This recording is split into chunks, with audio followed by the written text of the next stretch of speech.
Today, ladies and gentlemen, we get to talk about the little predicament that the Pokemon trading card game is in right now, at least in terms of its online clients. As on one hand, the client that's been around for the past 10 years is no longer getting any forms of new support and VX under a month's time, while the new client that is getting new content is a complete and utter disaster that makes the release of some of the newer mainline Pokemon games look clean in comparison, when obviously they were not. So yeah, Pokemon Trading Card Game Online and Pokemon Trading Card Game Live. Today it's time to tackle both games and see the struggles in the People's Champion and the actual positives of a game that gets treated like the plague, all in a vision to see what this big cloud is that's causing a bit of worry within the Pokemon trading card game scene. So with your timestamps on screen, it's time to flip the Delibird coin to links previously unseen in this reality.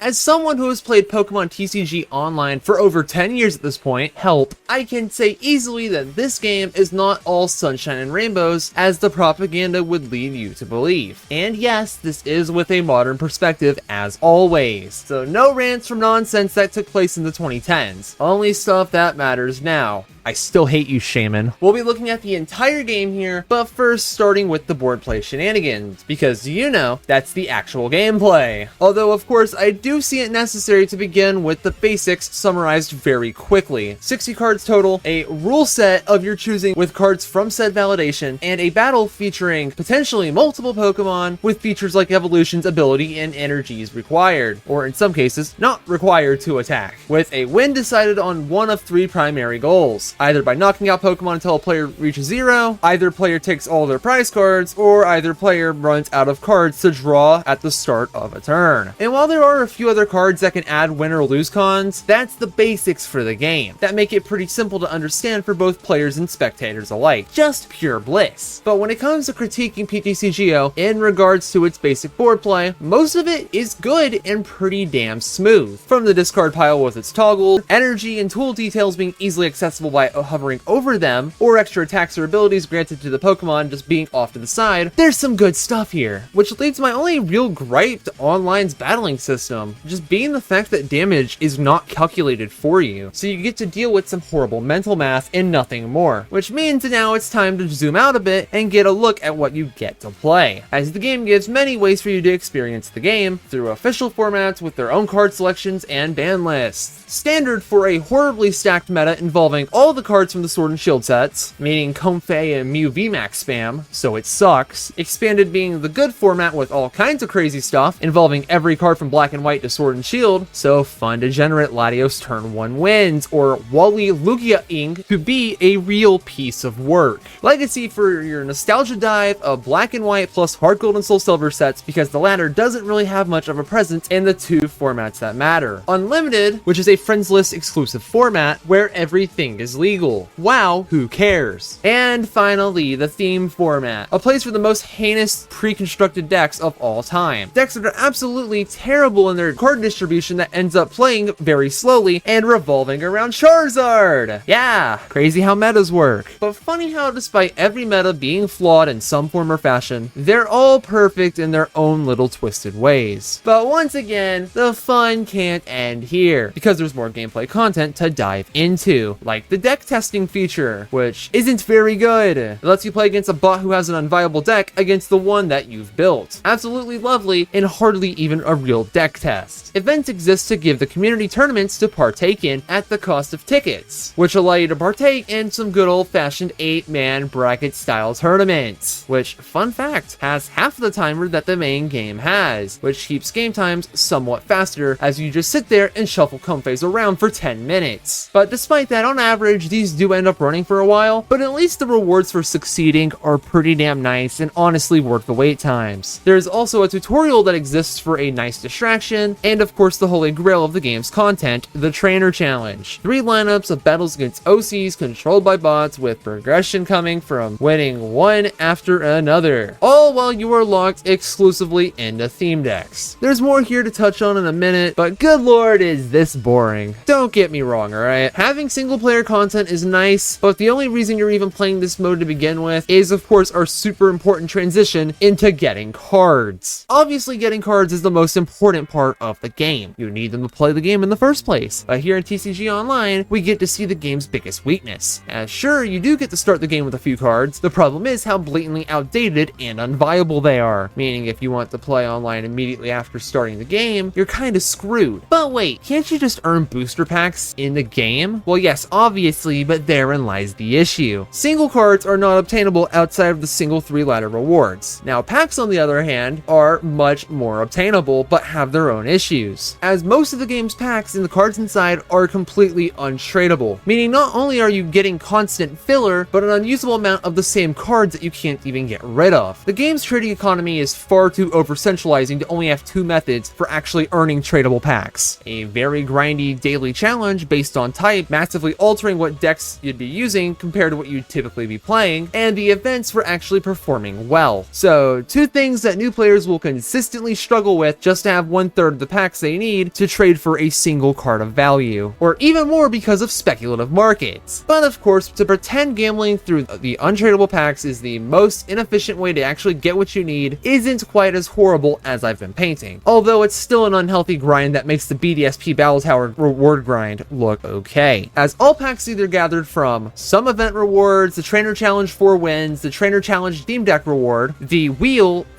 Mystery Box reward, and the Daily Login reward all end up giving you a random pack, which is probably pretty useless for what you're trying to find, and for new players, it's just an unholy amount of inconvenience. But hey, grind out enough tokens and at least you can guarantee a pack of choice. But hey, we build up all this talk of trading and tradable packs because the packs themselves are the closest thing you get to actual currency for a marketplace. Think of the cards as if they're coins. The packs are the buying power here rather than the single cards in most situations. And all of this is made worse when the easiest way to get tradable packs is to spend real-world money on code cards, which instantly spits in the face of the free-to-play players. But hey, it's time to look at the trading feature in a little more depth. As you'd expect, it's an online marketplace hosting all of the most reasonable and heinous trades from every person to exist ever, with no spam control in the slightest. You get the ability to see your active trades, everyone else's, the private trades towards you, and your history. Cool, so one is useless, the other is as barren as the amount of people that have been in your bed, and the other 2 at least do something. The trade menu itself is nice, showing every single card on the left side for thing desired, and all of your tradable stuff on the right. Well, most of them. Some deck items just don't for some reason, and other deck items just won't appear because they're equipped, but hey, it is what it is. My only gripes here are how posting trades cost tokens, but to avoid spam, it does kind of make sense. Obviously, I don't have to mention how completely obscene some of the trade requests are. Obviously, some players just want to get around with scamming people, and of course, bring us to our last complaint is just how the cards you offer up for trade get marked as non-tradable for the trade duration, mixing them in with the other cards with 0 separation. Alright,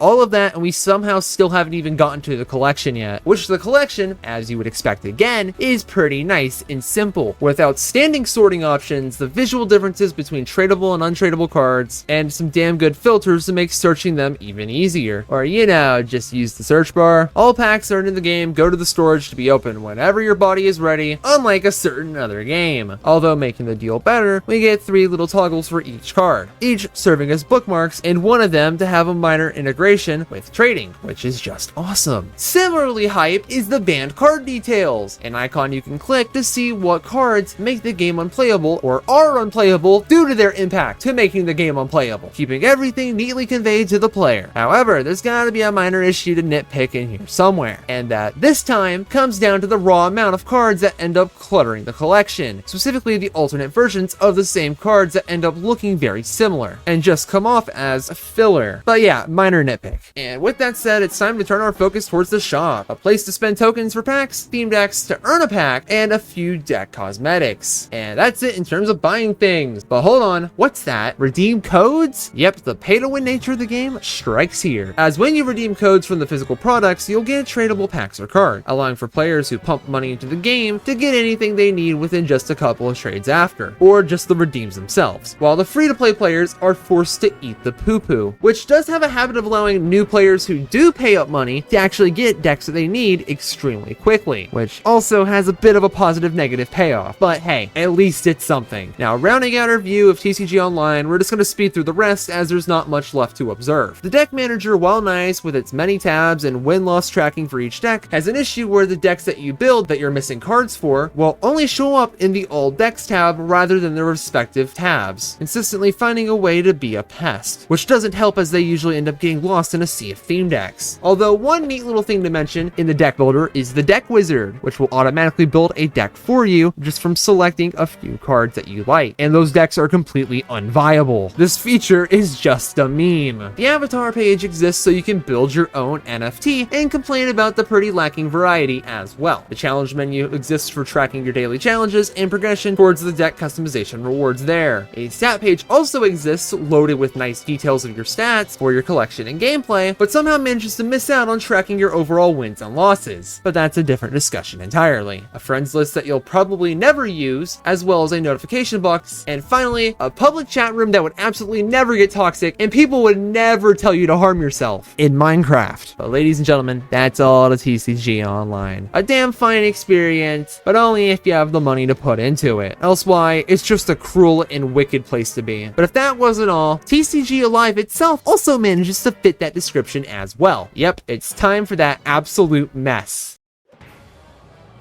Oh, Pokemon TCG Live, where do I even begin with you? So much with this game is just wrong. Whether it's bad UI design or obnoxious gameplay factors, headaches are coming for you, one way or another. And let me set the record straight. I personally like PTCGL, so giving it flack like this is gonna hurt just a little bit. So yeah, like last time, gameplay first. While the gameplay mechanics are the same as they are in PTCGO, minus a few oddities, obviously not everything on the board play is quite as solid, so there's stuff to complain about, sadly. So let's peek the positives first. Not that there's much, so let's just speedrun those now. Pokemon HP will actually have a little indicator that shows the max HP of the Pokemon that overlays the card, which will actually get updated when the Pokemon receives extra max HP, which is super nice because that means you're not adding extra health. Stunfisk, they made this for you, buddy. Any damage you do in this game is actually calculated before you even click an attack. Without a doubt, the most important leg up that PTCGL has over online, because as we all know, math is not fun. But of course, my real final positive for this game's actual board play would be how duplicate cards in your hand actually stack, which keeps your cards a little bit less cluttered. And ending our last positive there leads us to the dread that is everything else in battle. So to start, let me ask you a question. Why on God's green earth does the game not end the second you either knock out the final Pokemon standing, or even when you knock out the final Pokemon required to snag the final prize card? Firstly, it's just completely irrelevant, but in a game where you can lose out on some of your post-game rewards from somebody forfeiting because of this nonsense is completely unacceptable. Oh yeah, and the take a prize card challenge is great when you suddenly get cut off while grabbing the cards. Oh wait, we're not even at the part where I'm supposed to complain about the challenge system yet. So yeah, smaller gameplay gripes. Many cards having their effects and attacks just take a while to sit through is mildly infuriating for how much time loss it adds to. The game's battle timer not starting during the setup time is a genuine crime scene. Hovering over cards is annoying. While it's nice that the cards you're looking at will be on an unobstructed part of the screen, the downside is the fact that you're not able to even look at the cards attached to the mon you're trying to observe, meaning that you always have to click onto the Pokemon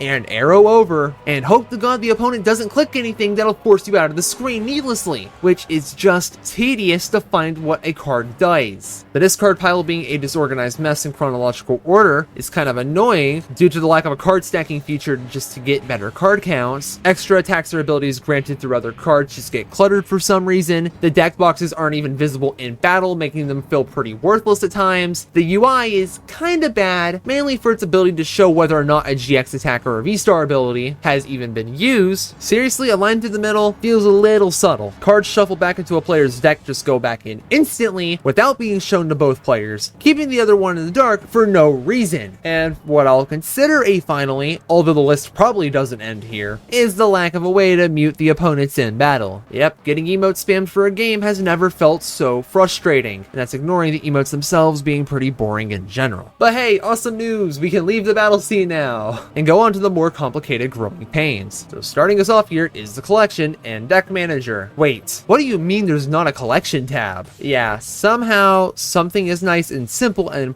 important as a basic view of your collection just doesn't exist, forcing you to look at the deck manager's card selection to even see your cards. Why? Although there's more negatives than positives here, and as always, let's peek the good stuff before the utter disappointment. First up is a nice sorting option that groups the evolutions of Pokemon together rather than being a goose chase to find all the mons in the evolutionary line. Nice and convenient. Something keeping the clutter down is the fact that all versions of the same card are merged into their total count and can be individually chosen from the neat drop-down box on the card details, keeping the 5+ versions of the same card from needlessly bloating the selection. Another crazy positive being the fact that this is where you can buy cards directly. Kinda weird considering this is the only place to do it, you know, just shoved away into the deck builder, but hey, we'll take what we can get. So bad news. That's all the good stuff, meaning it's bad time. So first up, selecting decks to actually use in gameplay was needlessly changed to be selected through the deck screen rather than a simple click from the actual main menu, meaning you have to go out of your way to tab over and click into a deck. Look, this is a case where if you've actually played the game, you would feel why it's an issue. And it doesn't help that you have to manually select between decks for both standard and expanded, and future formats perhaps. But hold on, speaking of the menu, it's sloppy mostly for the other features rather than the likes of the card selection. Speaking of the cards, the alt stacking feature I praised earlier has its downsides. Why is that? It should be pretty obvious. It stacks all versions of the card, but if you decide to slide the card over into your deck, it'll take the first card of the set, not the one with the most available. And to make matters more frustrating, there's no way to change which version of the card the default is, which is a massive shame, and it will continue to drag me down for all of eternity. But hey, one more negative for the road: the complete lack of Heart Gold and Soul Silver sets. While I physically don't care about the removal at all, since these cards were just not seen, mostly because in online they were just banned from the relevant formats, and most cards themselves being horribly power crept to irrelevancy, on average this removal ends up being pretty unnoticeable outside of the amazing card art from those sets just being gone. Rip Bozo, Junk Arm, you will not be missed. And somehow that's all for the deck builder. So pressing on, one thing TCG Live does that I find to be a godsend that completely puts online in the dust is the game's systems for getting cards. Firstly, the game just gives meta-relevant structure decks to start with, and a few extra with time. This is amazing as new players actually get to experience the game without getting completely bodied with their awful starter decks. Plus, these decks aren't perfect, so improvement will always be around, which is ignoring just how much sweatier most games end up being, and how repetitive they end up being as a direct result. This game has a pretty notable focus on its economy, with coins, crystals, and credits. Coins are pretty useless, needing to buy customization items and nothing else. Crystals are for the shop to buy packs, bundles, progression on the battle pass, the premium battle pass itself, or extra coins, which is a genuine scam. And credits used to craft any single card in the game that you want, with a few exceptions. Look man, say what you will about the crystal system, but credits on their own absolutely blow away the random chance nonsense you're practically forced into with online. No random chance, just get the thing you want and be happy about it. And what makes it better is how cards are all made equal in their prices based on their rarity and stuff, allowing for the meta-relevant cards to not drain the bank for no reason, being equal to that of the lesser cards available. My only real complaint here is the fact that you're not able to get rid of unwanted cards, but hey, we can't have a perfect system. If you want the chase, you can still always open up packs to embrace that sweet, sweet gambling addiction. But yeah, once again, here we were on a tangent about getting cards, which does thankfully lead us to the battle pass. It works as you would of course expect. Complete challenges or play actual games to get points to progress the battle pass and get some beautiful rewards. One side is free and the other one requires a reasonable amount of crystals for extra goodies. It's a fun time with challenges that don't overly warp how you're going to end up playing most games. Yeah, having to play Pokemon EXs are going to force you to stop playing a one prizer deck, but that's besides the point.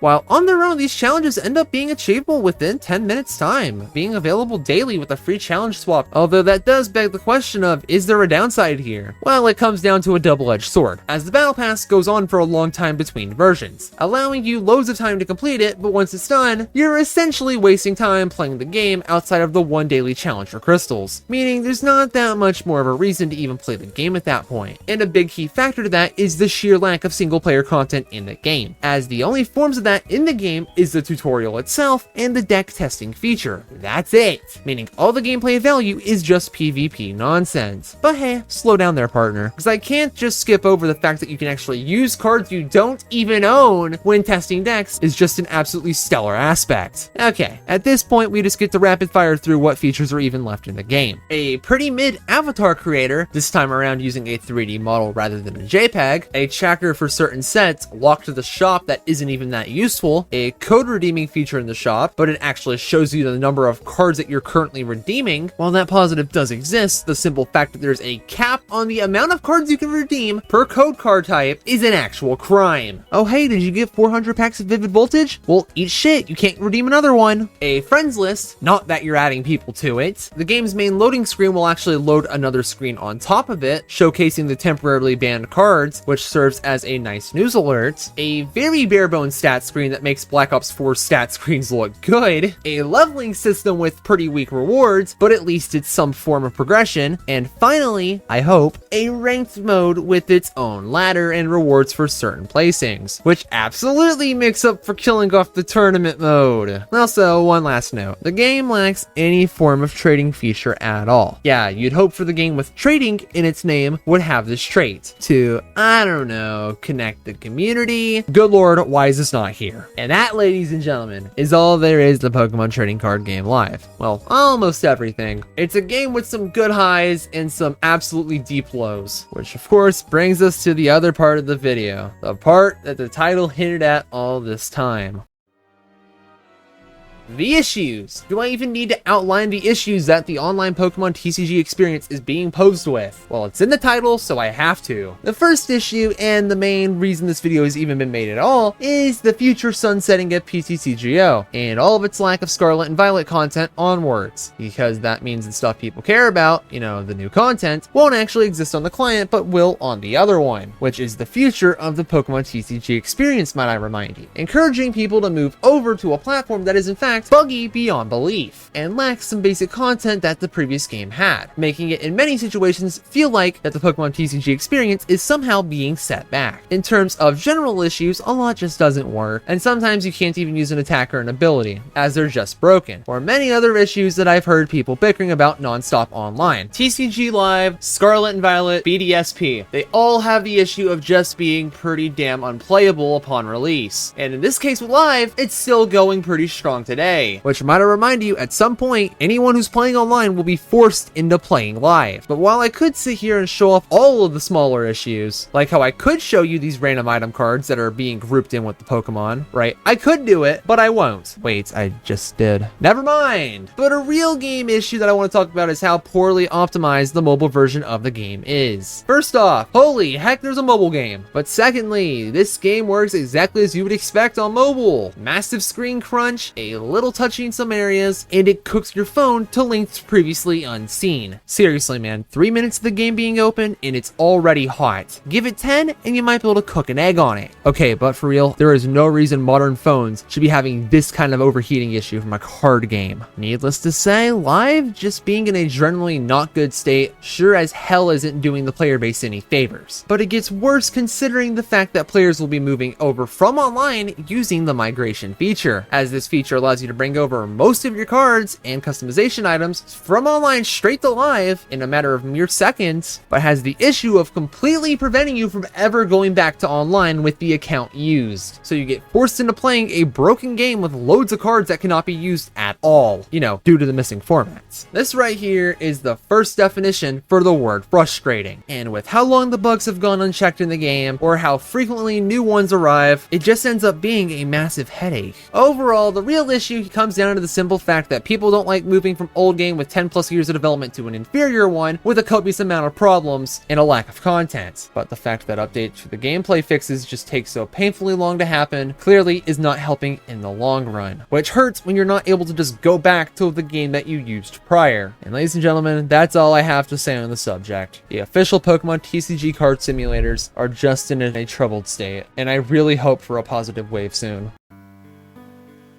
With it being time to round out the video, we get to do all that title related stuff, which I already did. So final regards and rankings, I guess. In their current states, both games end up in the good range, meaning they hit that average 3-star rating. Online makes it out better than live does. Yeah, crazy how time and overall content will make that big of a difference. But hey, I could see TCG Live being the better game in a few years' time, mostly if actual content is added. But as for recommendations, online gets hit with that maybe due to it being the worst option for new players. They may as well just avoid the game entirely at this point, but for those who are already there, it's going to be a great experience still. Meanwhile, Live gets a yes, mostly due to it being the current game with the new stuff, while still being relatively enjoyable within itself, with actual cards that are overall easy to get, at least keeping you somewhat able to want to play the game, for both players new and old. And for some feedback from someone who has dumped a lot of time into these neat experiences, starting with TCG Online, I've played it for 10 plus years, and I've always managed to enjoy it. In the beginning, it was pretty limited, but I always did manage to find collecting fun, which only really worked because those were the early days. You could actually get away with running garbage decks. Experimenting always happened to be fun, and even now, so satisfying. And despite only starting TCG Live close to 3 months ago at this point, it's been fun despite the funny glitches that ironically make me enjoy the game even more. Huh, wonder why that sounds familiar. But hey, that's just me. And with that said, thank you for watching. Drop your comments down below reminiscing on the funny card games, or just tell me why I'm wrong and tell me why I'm the women repellent.